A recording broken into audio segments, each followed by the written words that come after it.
Hello dear students, good morning, good afternoon, good evening to all of you. एक बार फिर से स्वागत है आपका अपने YouTube channel maths by Rajesh sir पर। आइए आज हम हल करते हैं क्लास 12th के समाकलन का एक्सरसाइज पी, जिसके एक एक सवाल को हम चुटकियों में धुआं धुआं करेंगे। इससे पहले के सवाल हम इससे पहले के वीडियो में अपलोड कर चुके हैं। यदि आप चैनल पर नए हैं तो प्लीज़ चैनल को सब्सक्राइब कर लें, साथ ही साथ बेल आइकन को ज़रूर प्रेस करें ताकि हमारे आने वाले अगले वीडियो आप तक आसानी के साथ पहुंच सकें। साथ ही साथ यूट्यूब पे आप सर्च करिए मैथ्स बाय राजेश सर, वहाँ पे चैनल को सब्सक्राइब करिए। उसके पश्चात प्ले लिस्ट के ऑप्शन पे जाइए, वहाँ से आपको 9 से 12 तक के सभी मैथ्स के सलूशन मिलते जाएंगे। ठीक, और वीडियो को स्टार्ट करने से पहले क्वालिटी 360 या उससे अधिक कर लीजिएगा, अन्यथा आपको क्लियर दिखेगा नहीं। तो आइए हम आते हैं अपने इस एक्सरसाइज के सवाल नंबर 1 पर, जो है हमारा इंटीग्रेशन dx अपान का cos x plus sign x। इस क्वेश्चन में अब हम 1/2 से गुणा करेंगे और 1/2 से भाग कर देंगे। नहीं सॉरी, 1/2 से हम भाग ही करेंगे हर और अंश में। तो इसमें जो अंश में भाग किया उसको बाहर ले लिया। 1/√2 इंटीग्रेशन dx अपान का 1/√2 cos x plus 1/√2 sine x। Clear. अब यहाँ पे हम इसको लिख सकते हैं 1/2, बिल्कुल ऐसे लिखा है जैसे ये बाहर था, इंटीग्रेशन dx अपान का, ठीक, ये हमारा लिखा है sin π/4 की value, sin π/4 into cos x plus ये हमारा लिखा है cos π/4 की value, cos π/4 into sine x। Clear. अब यहाँ पे देखिए ये लिखा है हमारा 1/√2 इंटीग्रेशन dx अपान का साइन x प्लस π/4, ठीक, साइन a प्लस बी का फार्मूले पर था। तो यहाँ से हो जाएगा हमारा 1/√2 integration 1/sin, that means sec sorry cosec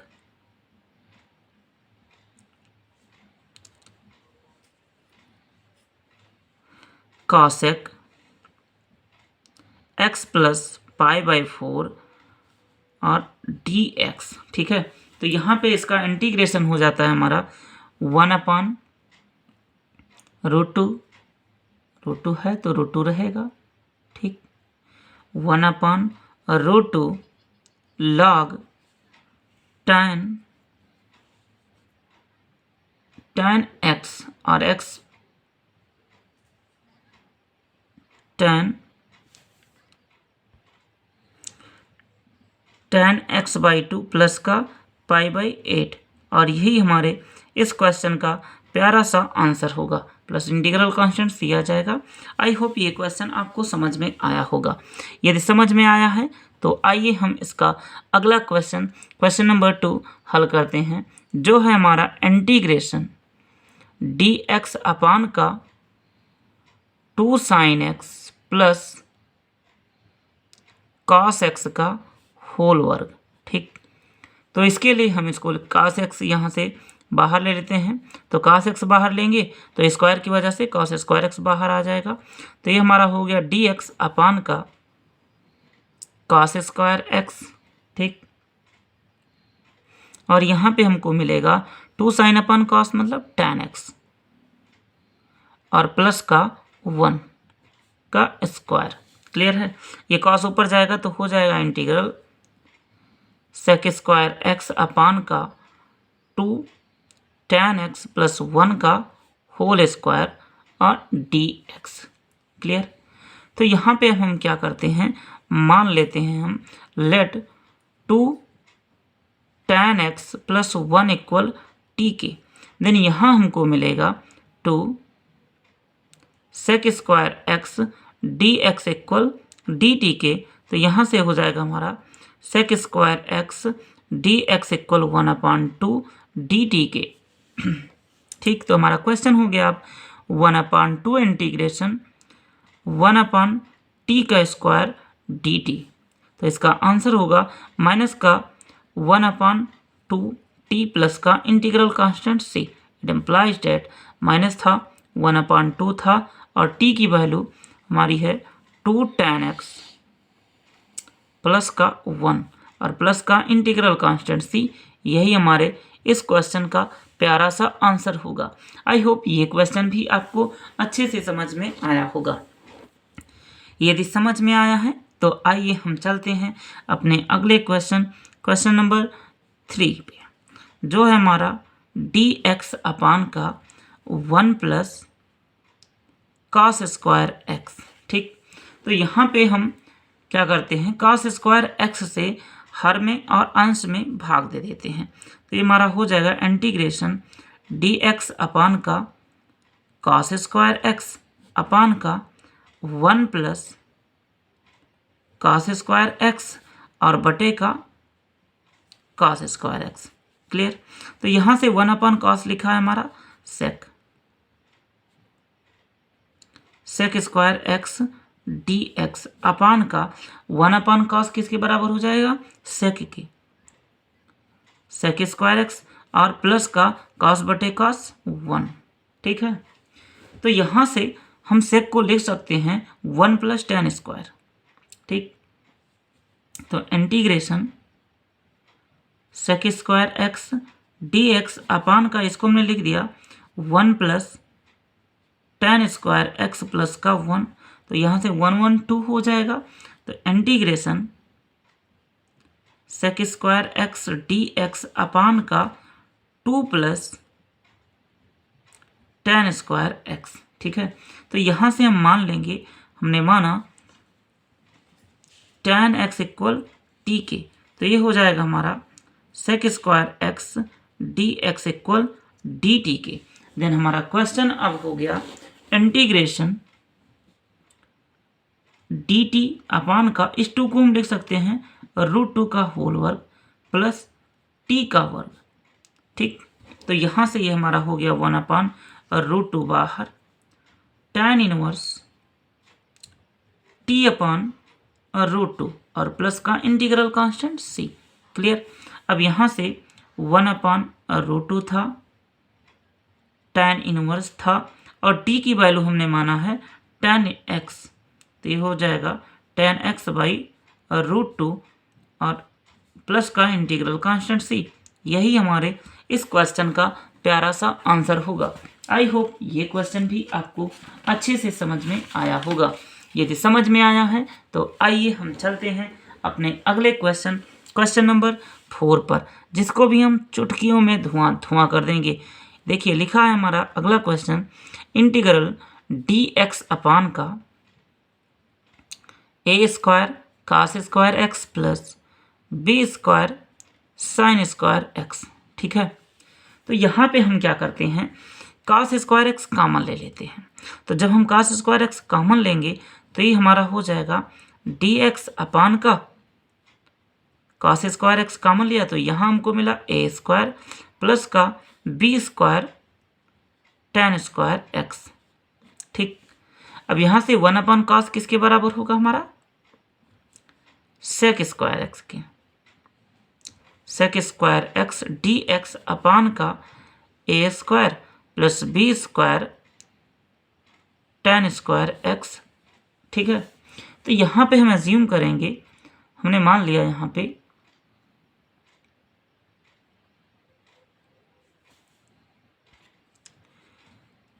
late b tan x equal t के, तो ये b हमारा बिल्कुल ऐसे लिखा रहेगा और sec का होता है tan का sec square x dx equal dt के पार्शियल डिफरेंशिएशन कर दिया। तो यहाँ से हो जाएगा हमारा sec square x dx equal 1/b और dt। देन हमारा क्वेश्चन हो गया अब 1/b इंटीग्रल dt अपान का a स्क्वायर प्लस का t स्क्वायर। ठीक, तो यहाँ पे लिखा है 1/b इंटू का a tan इनवर्स t अपान का a प्लस का इंटीग्रल कांस्टेंट c। ठीक है, तो यहाँ से हो जाएगा हमारा 1/ab tan इनवर्स t की वैल्यू कितनी है b tan x अपान का a और प्लस का इंटीग्रल कांस्टेंट c। यही हमारे इस क्वेश्चन का प्यारा सा आंसर होगा। आई होप ये क्वेश्चन भी आपको बेहतर समझ में आया होगा। यदि समझ में आया है तो आइए हम चलते हैं अपने अगले क्वेश्चन नंबर 5 पर। जी, हमारा क्वेश्चन नंबर 5 है, देखिएगा क्वेश्चन नंबर 5 हमारा है इंटीग्रेशन dx अपान का a sin x plus b cos x का होल वर्ग। ठीक है, तो यहाँ से भी हम cos x को कॉमन लेंगे, तो ये हो जाएगा हमारा dx अपान का cos square x। cos square क्यों हुआ जब हमने cos x कहा? तो सर यहाँ पे स्क्वायर की वजह से cos स्क्वायर बाहर आ गया, और ये हमारा हो जाएगा a plus tan x plus b का होल वर्ग। ठीक, अब यहाँ पे ये cos ऊपर जाएगा तो हो जाएगा sec स्क्वायर x dx अपान का a tan x plus b का होल वर्ग। ठीक, तो यहाँ पे हम एज्यूम कर लेंगे, हमने मान लिया यहाँ पे let a tan x plus b equal t के, तो a का तो a लिखा रहेगा, tan x का होता है differentiation sec square x, b का 0 dx इक्वल dt के। ठीक है, तो यहाँ से हमको मिलेगा sec square x dx equal 1/a dt के। देन हमारा क्वेश्चन हो गया अब 1/a इंटीग्रल dt अपान का t का स्क्वायर, तो यहाँ हो जाएगा माइनस 1/at और प्लस का इंटीग्रल कांस्टेंट c, तो माइनस 1/a और t की वैल्यू को हमने एज्यूम किया था a tan x प्लस का b और प्लस का इंटीग्रल कांस्टेंट c, और यही हमारे इस क्वेश्चन का प्यारा सा आंसर होगा। आई होप ये क्वेश्चन भी आपको बेहतर समझ में आया होगा। यदि समझ में आया है तो आइए हम चलते हैं अपने अगले क्वेश्चन नंबर 6 पर, जो है हमारा इंटीग्रेशन dx अपान का 1 माइनस साइन पावर 4x। ठीक, तो यहाँ पे देखिए हम इसको लिखते कैसे हैं, मैंने लिख दिया इसको dx अपान का 1 minus sine square x into का 1 plus sine square x। Clear? अब यहाँ पे क्या करते हैं, हम इस वाले टर्म में 2 से गुणा और 2 से भाग करवा देते हैं, तो जिससे भाग करवाएंगे उसको बाहर लिख दिया, जिसको गुणा करवा रहे हैं उसको अंदर लिख दे रहे हैं। ठीक, 2 अपान का 1 minus sine square x into का 1 plus sine square x dx के। क्लियर? तो यहाँ पे इसको हम देखिएगा बहुत आसानी के साथ लिख रहे हैं 1/2 integration 1 minus sine square x। Clear? और प्लस का 1 plus sine square x upon का 1 minus sine square x into का 1 प्लस साइन स्क्वायर x और dx। ठीक है, अब यहाँ से हम बाई पार्ट रूल अप्लाई करेंगे, तो इसके साथ में ये टर्म कैंसिल, यहाँ मिलेगा हमको 1/2 integration 1/1 plus sine square x dx plus इस वाले टर्म के साथ ये टर्म कैंसिल, तो यहाँ 1/ इतना मिल जाएगा 1/2 integration 1/1 minus sine square x dx। ये सब i के बराबर हम एज्यूम कर ले रहे हैं। सर ये सब किसके बराबर चल रहा है? i के बराबर सब कुछ चल रहा है। ठीक है, i के बराबर चल रहा है सब। अब यहाँ से हम इसको एज्यूम करेंगे I1 और इसको कह दिया I2, ठीक है। तो यहाँ से हमको मिलेगा I इक्वल I1 प्लस का I2, इसको समीकरण 1 कह दिया। अब हम दोनों की वैल्यू निकालेंगे और इस इक्वेशन में पुट कर देंगे। तो यहाँ पे हम वैल्यू निकालते हैं, सबसे पहले निकालते हैं I2 की वैल्यू। I2 बराबर हो जाएगा हमारा, देखिएगा I2 है हमारा 1/2 integration 1/1 minus sine square x dx, ठीक है। तो यहाँ से ये हो जाएगा हमारा 1/2 integration 1 cos square x dx, then ये लिखा है 1/2 integration sec square x dx, और sec स्क्वायर x का होता है tan x, तो 1/2 tan x प्लस का इंटीग्रल कांस्टेंट तो आना ही है, श्योर है, ठीक। अब हम वैल्यू निकालते हैं I1 की। I1 इक्वल हमारा है, देखिएगा I1 इक्वल है 1/2 integration 1/1 plus sine square x dx के, क्लियर। तो यहाँ पे हम क्या करते हैं, हर में और अंश में cos स्क्वायर x से भाग दे देते हैं, ठीक। तो ये हो जाएगा हमारा 1/2 इंटीग्रेशन, जब भाग देंगे तो 1/cos होगा, 1/cos को हम लिख सकते हैं sec स्क्वायर x अपान का, यहाँ पे जब भाग देंगे तो 1/cos ये किसके बराबर हो जाएगा, sec स्क्वायर x, और प्लस साइन अपान cos क्या हो जाएगा, tan स्क्वायर x dx के, ठीक है।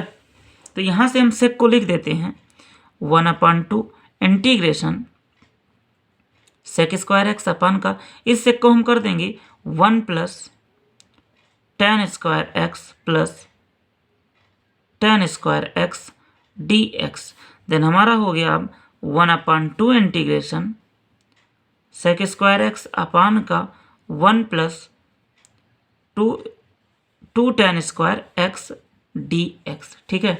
तो यहाँ से हम क्या करते हैं, अब मान लेते हैं, हमने यहाँ मान लिया let √2 tan x equal t के, तो √2 ऐसे सच लिख जाएगा, और tan का होता है हमारा sec square x dx equal dt के, देन यहाँ से हमको मिल जाएगा sec square x dx equal dt अपान का √2, ठीक। तो हमारा क्वेश्चन हो गया I2 के बराबर जो कुछ भी चल रहा था I1 के बराबर 1/2 √2, ये वाला √2 इंटीग्रेशन, ये वैल्यू dt में अपान का 1 और प्लस का t का स्क्वायर, ठीक है। तो ये हमारा लिखा है 1/2 √2, और यहाँ पे हो जाएगा हमारा tan इनवर्स t प्लस का इंटीग्रल कांस्टेंट c, और t की वैल्यू है हमारी 1/2 √2 tan इनवर्स और √2 tan x प्लस का c, ठीक। तो यहाँ से हम समीकरण 1 से अब लिखेंगे, समीकरण 1 से I की वैल्यू क्या होगी, I में I1 की वैल्यू आई हमारी 1/2 √2 tan इनवर्स और √2 tan x, ठीक, प्लस I2 की वैल्यू आई है 1/2 tan x 1/2 tan x और प्लस का इंटीग्रल कांस्टेंट c, यही हमारे इस क्वेश्चन का प्यारा सा आंसर होगा। आई होप ये क्वेश्चन भी आपको बेहतर समझ में आया होगा। यदि समझ में आया है तो आइए हम चलते हैं अपने अगले प्रश्न और आखिरी प्रश्न इस एक्सरसाइज के, ठीक। आइए देखते हैं हम अपना इस एक्सरसाइज का क्वेश्चन नंबर 7, जो इस एक्सरसाइज का आखिरी सवाल है। dx अपान का 12 cos x, ठीक, माइनस 5 sin x, ठीक। तो यहाँ से हम क्या करते हैं, 13 से और हर में और अंश में 13 से भाग दे देते हैं, ठीक। तो जिससे अंश में जिस 13 से भाग दिया उसको बाहर ले लिया, 1/13 इंटीग्रेशन dx अपान का 12/13 ठीक cos x minus 5/13 sin x। Clear. अब यहाँ से देखिएगा हम एक ट्रिग्नोमेट्री वो बनाते हैं, समकोण त्रिभुज बनाते हैं, जिसमें हमने कह दिया कि ये कोण हमारा क्या है, x है।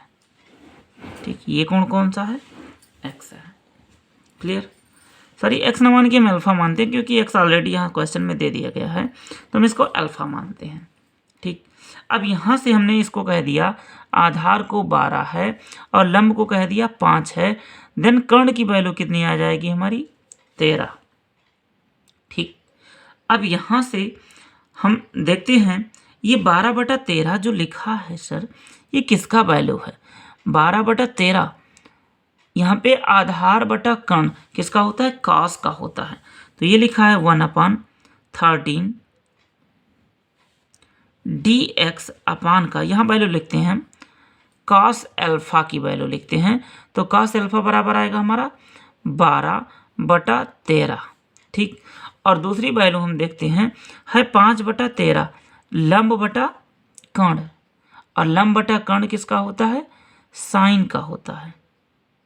साइन अल्फा बराबर 5/13। ठीक है, अब यहाँ से इन दोनों वैल्यू को हम पुट करेंगे तो ये हमारा हो जाएगा cos alpha into cos x minus sine alpha into sine x dx। ठीक है, तो यहाँ से हमारा लिखा है ये 1/13 इंटीग्रेशन dx अपान का cos अल्फा प्लस x।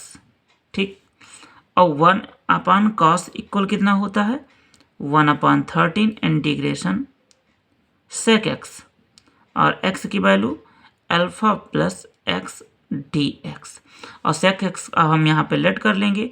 हमने मान लिया alpha plus x equal t के, देन यहाँ से हमको मिल जाएगा dx बराबर dt के, देन हमारा क्वेश्चन हो गया 1/13 sec t dt के, और sec t का इंटीग्रेशन होता है 1/13 log sec t plus tan t, और प्लस का इंटीग्रल कांस्टेंट c। ठीक है, तो यहाँ पे हम वैल्यू पुट करेंगे 1/13 log sec, और t की वैल्यू हमने एज्यूम किया है alpha plus x plus tan alpha plus x, और प्लस का इंटीग्रल कांस्टेंट c, और यही हमारे इस क्वेश्चन का आंसर होगा। आई होप ये क्वेश्चन भी आपको बेहतर समझ में आया होगा। यदि समझ में आया है तो अच्छी बात है, नहीं समझ में आया है तो आप कमेंट में ज़रूर बताइए कि हमको ये क्वेश्चन समझ में नहीं आया। हम उस क्वेश्चन को आपको दोबारा से समझाने का प्रयास करेंगे। ठीक, अब इस एक्सरसाइज के सारे सवाल खत्म, हम कल पढ़ेंगे अगली एक्सरसाइज क्यू। ठीक, आज के लिए इतना ही। जाते जाते एक बार आपसे फिर से कहते रहा हूँ, आप यदि चैनल पर नए हैं तो प्लीज़ चैनल को सब्सक्राइब करें, साथ ही साथ आप इस वीडियो को अपने सहपाठियों के साथ शेयर करें। एक बात और बता दूं, आपको जल्द ही मिलने वाला है बोर्ड परीक्षा में आने वाले इम्पॉर्टेंट ऑब्जेक्टिव क्वेश्चन। ठीक, उसके बाद ऑब्जेक्टिव के बाद हम अगले वीडियो में हल करेंगे, कुछ ही जल्द ही आएगा। एग्ज़ाम से पहले आएगा लघु उत्तरीय प्रश्न, फिर उसके बाद दीर्घ उत्तरीय प्रश्न, मतलब पूरा हम जो इम्पॉर्टेंट क्वेश्चन है एग्ज़ाम में पूछा जा सकता है। 100% तो नहीं कह सकता, लेकिन 90% श्योरली कहूँगा कि आ सकता है। ऐसे क्वेश्चन को हम अगले वीडियो में नहीं, जल्द ही हल करवाएंगे आपके साथ। बस बने रहिए आप हमारे साथ आपके अपने YouTube channel maths by Rajesh sir पर। Thank you for watching.